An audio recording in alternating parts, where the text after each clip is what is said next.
ئەوان بۆ پەنایان بردە بەردانانی یاسا ئەوروپا و ئەمریکا بۆچی پەنایان بردە بەرەوە یاسایان نەبوو حکمیان نەبوو تەورات و ئینجیل بوو شێوێنرابوو پیاوەکانی کەنیسە و قەشە و حاخامەکانیان حرامیان حەڵال کردبوو حەڵالیان حرام کردبوو هەموو شتەکانیان تێکەڵاو کردبوو هەموو شتێکیان لە بەرژەوەندی خۆیان بەکارهێنا بۆیە شۆڕشیان کردووت یانە بێ یاسا بێ بێ یاسا بوون بۆیە داوای یاسایان کرد ئێمە یاسامان نەبووە چەند ساڵە 1400 ساڵە یاسای خۆمانمان پێویستمان بە یاسای کەس نییە واگەرێمە ڕاست بکەین نابێت تەسلیمی ئەو بیرکردنەوەی ئەوان بین بۆ خۆشیان نەک بۆ خۆمان بێ ئێمە فێری یاساکانی خۆمانیان بکەین و بیان هێنینە ناوی ئیسلامەوە لەسەری بڕۆن تێیان بگەین کە ئەوە ڕەحمەتە پێویست ناکە خۆیان هیلاکەن لەگەڵ یاسادانانە چۆن خۆیان بەرن بەڕێوە الله جل جلاله خەڵقی کردوون و پێشی وتون چۆن خۆتان بەڕێوە بن بەرنامەی کامڵی بۆ ناردوون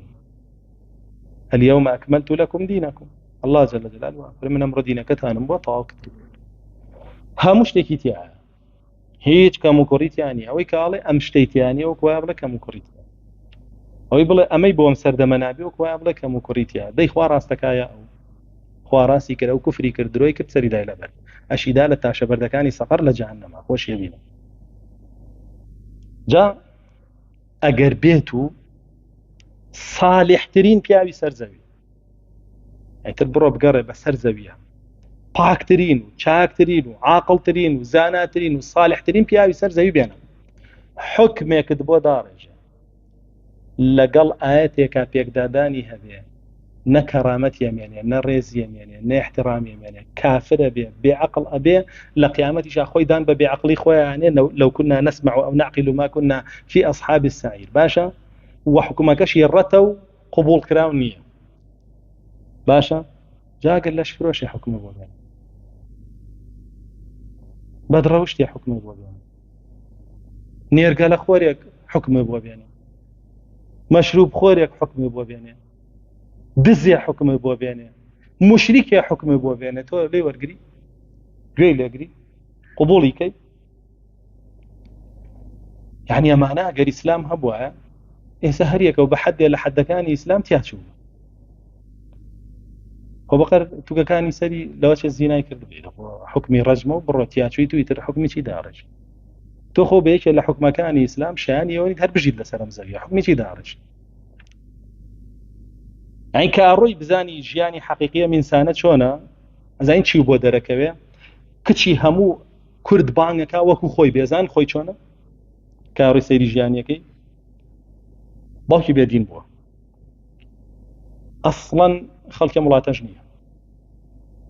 باشە ئەلۆ بازیان نیشتەجێ بوو کەپڵێکیە بوو دنیای کرد بە تکاوڕجا تا پێیاندا کەپڵەکەشی بە هەمان شێوە جا سبحان الله چونکە ئەو زەواجە حرامە دوایی بەرەکەتیشی لێڵ گیرە مێردەکەش تەلاقیە باشە براکانی خۆی یا بەگرت دژی باوکو دایکی خۆی وەستا حاشای لێکردن حاشایان لێکرد یعنی قبولتانە کچەکانتانە میوابێ ژنەکانتانە میوابێ کچ و ژنی کورد هەمووی بۆ بانکاڵە وەرمەکو من دەستکەوتم هەیە من پێشکەوتم کوا دەستکەوتە چی خێزانت عائلەتێ تۆ براکانی خۆت حاشایان لێکردی بەگرتت داون شکاتە لێکردون بەگرتت داون یعنی بۆ کچی من وەکو تۆی لێبێ بۆ حەز بکەم ڕقم لە کچەکەمە ڕقم لە ژنەکەمە تۆ چیت بێ بڵێ من ئەزانم کچ و ژنی خەڵک چۆن بڕوا بەڕێوە ئیسلام نازانێ خوا نازانێ تۆ چیت هیچ نیت خۆت و ئاغاکانیشت و یەهود و نەسارانشت و ئەمریکا و ئەوروپاکەش جاهیلێتەوە لەژێر پێمانە وە لەژێر پێی ڕەسوڵ الله صلی الله عليه وسلم ئەمە مجاملەی ناوێ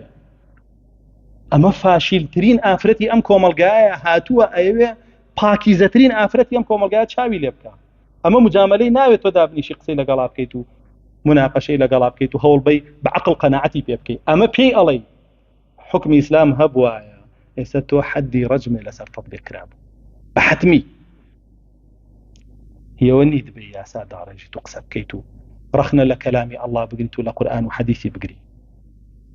يعني أو تشهير بك بقرآن بحديث بخوا ببيغمر مني جواب يضنك دانيشن بدياري ورزي لي بقرم ها يا خلق بيضنك دانيش بدياري ورزي لي بقرم يكتب السيري جيان يعني كان ئەمانە فاشلترینی ئینسانەکانی ناوم کۆمەڵگایان و ئەیانێ بن بە قودوە بۆ کچ و ژنی خەڵکی هەمووی وەکو خۆیان فاشل و بەدڕەوشت و بەدبەختکەن ئەگەر یەکێ پیا و بێمووی پیاوەتی تیابێ ئەسەن قبوڵی ناکە ئەمە بە سێبەریش لە ماڵەکەیە هەبێ نەک بە سەوت و سوورە قسە بکە لە کەناڵەکان